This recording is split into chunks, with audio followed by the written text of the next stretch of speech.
پاچا او بزګر.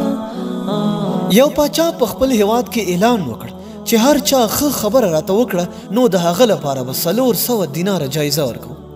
یو ورځ له خپل لښکر سره د ښار په لورې وخوځېد. ښار ته چې نږدې په لار کې یو سپین ږیری بزګر باندې نظر ولګېد چې په خپله کرونده کې مصروف دی او د زیتون نیالګي په پټي کې ږدي. پاچا د لښکر سره بزګر ته ورغی او پوښتنه ترې وکړه چې ته ولې د زیتون نیالګي ږدې؟ دا خو لږ تر لږه 20 کاله وروسته میوه کوي. نو ته خو اوس نږدې 90 کلن یې او ستا اجل هم رانږدې شوی دی، نو دا نیالګي به تا ته څه په درد وخوري؟ بزګر وویل مخکینیو خلکو زموږ لپاره تکلیفونه ګاللي دي، زموږ لپاره یې نیالګي کینولي دي، نن یې موږ میوه خورو، نو زه ځکه دا کار کوم تر څو چې راتلونکي نسل یې میوه ترلاسه کړي. پاچا وویل ډېر ښه، رښتیا هم چې تا ښه خبره راته وکړه. او خپل خزانهدار ته امر وکړ چې 400 دیناره ورکړي.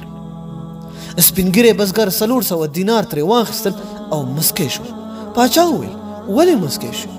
بزګر ورته وویل د زیتون ونه 20 کاله وروسته میوه کوي، مګر زما ونې اوس میوه وکړه. پاچا بیا ورته وویل ډېر ښه.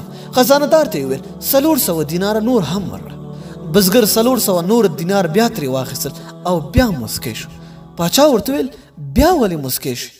بزګر ورته ویل د زیتون ونه په کال کې 1 ځل میوه کوي، مګر زما ونې په کال کې 2 ځله میوه وکړه. پاچا ورته ویل ډېر ښه.